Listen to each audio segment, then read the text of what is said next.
राधे राधे गोविंद गोविंद राधे राधे राधे गोविंद गोविंद राधे राधे राधे गोविंद गोविंद राधे राधे राधे गोविंद गोविंद राधे बोल बाकी प्यारी लाल की जय हो, राधा माधव सरकार की जय। परम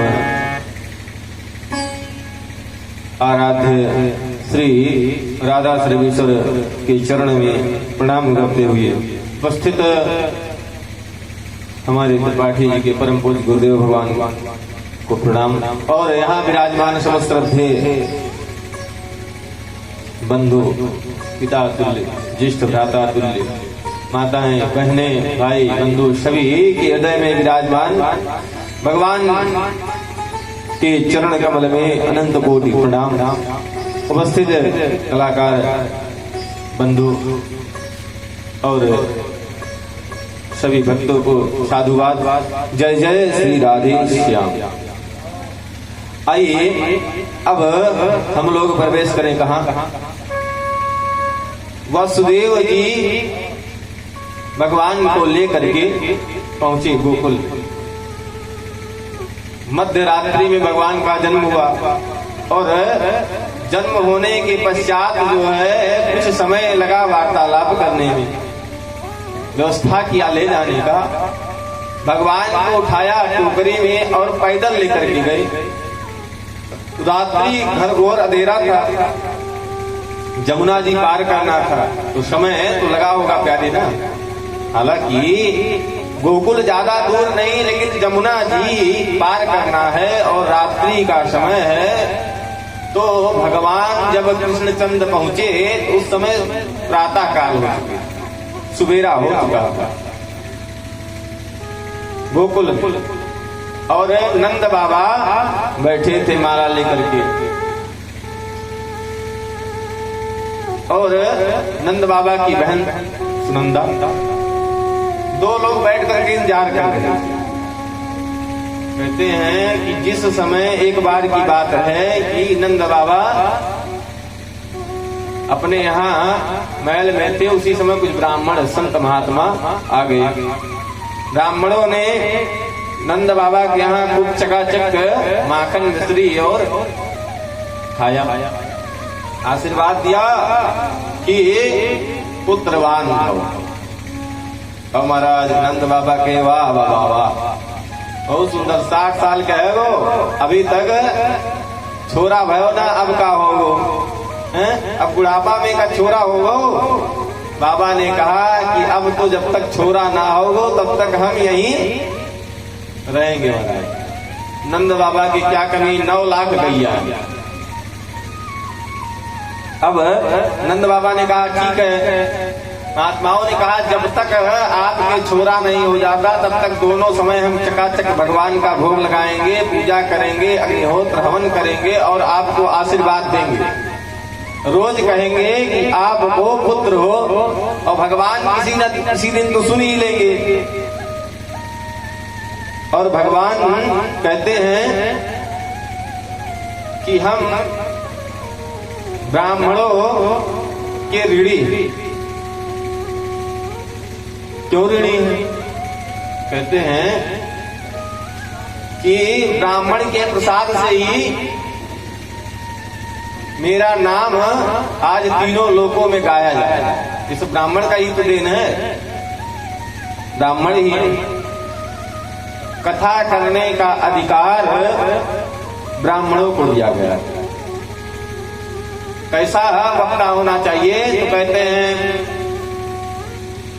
विरक्तो वैष्णवो विप्रो वेद शास्त्र विशुद्ध कृत।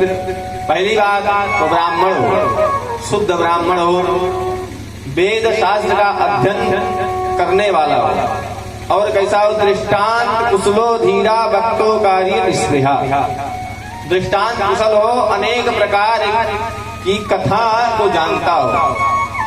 ये नहीं कि भागवत 6 महीने में आजकल पढ़ाया जाता है, या 6 महीने में अब तो बिजनेस बना लिए लोग कि बच्चे को वृंदावन भेज दीजिए, 6 महीने कोर्स कर लेगा और पढ़ के कथा शुरू। अब भैया 6 महीने में कौन कथा पढ़ेगा और कौन दृष्टांत देगा? वो तो रट्टू तो होता है, 7 दिन की 3-3 घंटे कथा याद कर लिया और कथा शुरू। तो इससे क्या होगा? तो कहते कारिता कर लो बेना कथा सारस्ततो गतः, कि कथा जो मूल कथा है वो लुप्त हो जाएगा। वही क्या होगा कि कण कण के लोग के लिए लोग जब बिजनेस बना लेंगे तो मूल कथा लुप्त हो जाएगी, क्योंकि रहस्य पता नहीं चलेगा। रहस्य के लिए तो अध्ययन करना पड़ेगा कुछ दिन। एक शास्त्र को कम से कम पढ़ने के लिए 12 वर्ष का समय लगता है, और जो व्यक्ति एक विषय पर 12 वर्ष अध्ययन कर लिया फिर उसको कोई पीछे हटा नहीं सकता है। तो प्यारे ये ऐसा ग्रंथ है, और कहते विद्यावताम भागवते परीक्षा। अगर किसी विद्वान की परीक्षा ली जाती तो उसकी परीक्षा भागवत से ली जाती। तो भागवत कोई ऐसा वैसा ग्रंथ नहीं है, क्योंकि भागवत ग्रंथ है ही नहीं, भागवत तो स्वयं भगवान है। तो भगवान कहते हैं कि ब्राह्मण इसलिए श्रेष्ठ है क्योंकि ब्राह्मण कथा करता है और कथा में मेरा नाम बताता है और मेरा गुणगान करता है। ब्राह्मणों की कृपा आज मैं अजित हूं, और ब्राह्मण की कृपा से हमारे पास आज लक्ष्मी है। तो ब्राह्मण कैसा हो कि अपने कर्म में निष्णात, संध्या वंदन करने वाला हो, गायत्री का जप करने वाला हो, पूजा पाठ होम करने वाला हो। अगर ऐसा नहीं करे तो फिर वो नाम मात्र का ब्राह्मण है, उसका कर्म ब्राह्मण नहीं। तो ब्राह्मण लेकिन आजकल ऐसे बने घूम रहे हैं, अपने कर्म से चुप। ब्राह्मण देवता ने आशीर्वाद दिया और हुआ क्या कि 1 साल बीत गया। अब जो है नंद जी के भगवान का प्राकट हुआ, उत्सव मनाया जाने लगा। नंद बाबा दौड़े दर्शन करने के लिए, सुनंदा रोक ली। सुनंदा से छूटे तब तक क्या हुआ प्यारे, ग्वाल बाल सब घेर लिए, और ग्वाल बाल कहने लगे अरे बाबा ऐसे छोरों को दर्शन ना किए जाए। क्या करना है, पहले नहा धो करके सुंदर साफा वफा पहन करके आओ, जल्दी जल्दी झटपट। नंद बाबा के मन लगे रहे भगवान की दर्शन में, झटपट गए नहा धो करके बढ़िया साफा वफा पहन के आए। तब तक एक छोरा निकला ग्वाल का और 1 मटकी दही और ले जाके नंद बाबा के ऊपर उड़ेल दिया। कहा बाबा हर हर गंगे। बाबा कहे अरे दाई के अभी मैं नहा धो करके सुंदर वस्त्र पहन करके आया, तो सारा काम खराब कर दिया। उसने कहा बाबा दही तो शुभ होता है, ऐसे छोरा के दर्शन करने चाहिए। यारे इस प्रकार जो है नंद बाबा खुशी खुशी दर्शन किए। जहां जिसको सूचना मिलती है वो सभी वहां से दौड़ दौड़ करके और नंद बाबा के यहाँ आने लगे, और बधैया चल रहा है, बंद नहीं हो रहा है। नंद बाबा के घर में बधाई चल रहा है, और जो आता है मैया से और बाबा से बधाई मांगता है, कहता है लल्ला जन्म सुनी आई, अरे यशोदा मैया दे दो बधाई। लल्ला जन्म सुनी आई, यशोदा मैया दे दो बधाई। जन्म सुनी आई, यशोदा मैया दे दो बधाई। जन्म सुनी आई, यशोदा मैया दे दो बधाई।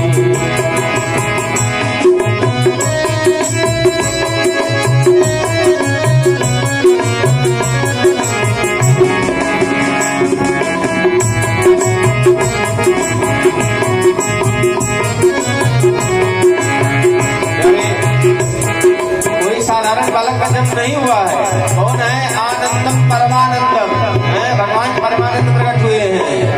और खूब सुंदर जो आता है नई बधाई गाता है और कहते हैं क्या,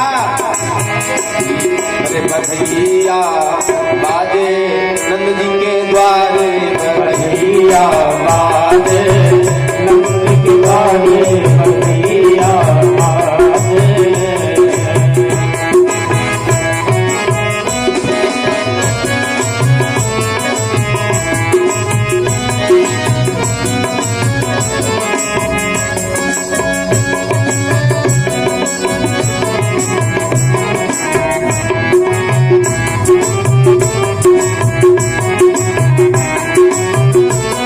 यारे ऐसे तो उत्सव चल रहा था,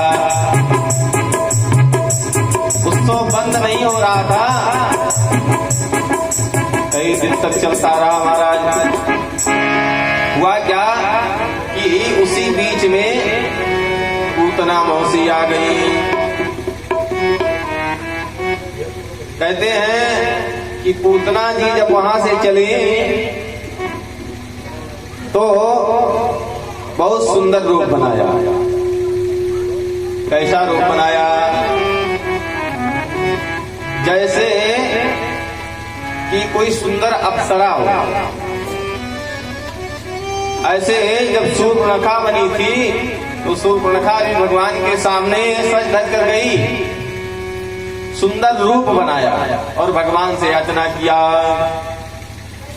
इमो सम तो सम पुरुष नमो सम नारी। सम पुरुष नमो सम नारी। सम पुरुष नमो सम नारी। विधि रक्षा विचारी। रक्षा विचारी। तो सब पुरुष नमो सम नारी। तो सब पुरुष नमो सम नारी। और सही भी कह रही है, क्योंकि शूर्पणखा ऐसी वैसी नारी नहीं है और भगवान भी ऐसे वैसे नहीं है। शूर्पणखा ने ही पूरे कुल का नाश करा दिया और भगवान राम जी जो है मर्यादा पुरुषोत्तम है। उसी प्रकार ये भी सुंदर रूप बना करके आई। और आई कैसे जानते हैं? जैसे यहाँ से वसुदेव जी गए तो कन्या ले गए और कन्या वो भगवान की माया है, लेकर के कन्या गए और कन्या के पास कंस स्वयं दौड़ करके आया। क्यों? जिसका काल होता है वो अपने काल के पास स्वयं जाता है, काल किसी को लेने नहीं आता। कंस पहुंचा, देवकी ने कहा भ्राता आपने मेरे 6 पुत्रों को मार दिया, ये तो कन्या है, कम से कम इसको तो छोड़ दो, ये तुम्हारी भांजी है, ये तुम्हारा क्या बिगाड़े। लेकिन कंस कहने लगा तू जो है हमारे मौत की गठरी लेकर के बैठी है और तुझे शर्म लज्जा नहीं आती। यारे जब अपना स्वार्थ हो तो व्यक्ति सारा नाता रिश्ता भूल जाता है। जब से कन्या को पकड़ा और पैर पकड़ करके जो ही सोचा कि इसको पत्थर पर पटक दें, योग माया उड़ करके आकाश में चली गई और अष्टभुजा रूप धारण करके आकाशवाणी किया, रे दुष्ट कंस तू मुझे क्या मारेगा, तुझे तो मारने वाला कहीं अन्यत्र पैदा होगा। वही विंध्यवासिनी मैया आज विराजमान है। बोले विंध्यवासिनी मैया की। अब कंस सोचने लगा भैया देवता तो गोलमोल कर गए क्या। उन्होंने कहा था कि देवकी का 8वां पुत्र जो होगा वो काल होगा, पुत्र हुआ नहीं कन्या हुई, और कन्या हुई वो भी कह रही कि कहीं अलग जन्म लिया। सभा बुलाई गई, आकस्मिक मीटिंग हुआ, जितने इसके राक्षस मंडली के थे सभी लोग इकट्ठा हुए। इकट्ठा होकर के क्या हुआ कि कहते हैं सबसे पूछा जाने लगा कि अब उपाय बताओ। तो उपाय यह निकला कि जितने बालक हुए हों सबको मार दिया जाए। किसी ने कहा कि सबको कैसे मार देंगे। फिर ये हुआ कि 10 दिन के अंदर जितने बालक हुए हैं उन सबको मार दिया। अब मारेगा कौन? पूतना निकल के आई, उसने कहा कि मैं मारूंगी क्योंकि मैं रूप बनाना जानती हूँ। और पूतना का अर्थ है जिसके न पूत हो और न किसी के पूत को रहने दे, वही है पूतना। पूतना बाल घातिनी, बच्चों से बड़ी दुश्मनी है पूतना को, किसी के बालक को देख नहीं पाई। बोलिए राधे राधे। अब पूतना चल दी सुंदर रूप बना करके यहाँ आ गई और नंद बाबा चले गए कंस को कर देने के लिए। राजा को टैक्स दिया जाता है ना, तो टैक्स देने के लिए राज दरबार में पहुंचे कंस राजा और सोचे किसी बहाने बता दे कि हमारे यहाँ बालक हुआ है, नहीं तो कंस जो है कुपित हो जाएगा। लेकर के गए, कर दिया और उसके बाद बताया कि महाराज हमारे बालक हुआ है। अब आशीर्वाद दिया। उसके बाद जाकर के वसुदेव से मिले। वसुदेव परम मित्र हैं, नंद जी और वसुदेव जी। और मित्रता कैसी होनी चाहिए कि जब आप अपने मित्र से मिलिए तो अपना सुख और दुख मत बताइए, मित्र के सुख में सुखी होइए और मित्र के दुख से दुखी होइए। कहते हैं मित्र कैसा होना चाहिए जैसे ढाल होती है। ढाल मतलब कि जब युद्ध हुआ तो ढाल आगे आ जाती है सामने रक्षा करने के लिए, और जब लड़ाई नहीं है तो ढाल पीछे रहती है। मित्र भी है। कहते हैं जे न मित्र दुख हो ही दुखारी, नहीं विलोकत पातक भारी। जेना मित्र दुख होहि दुखारी, नहीं विलोकत पातक भारी, नहीं विलोकत पातक भारी।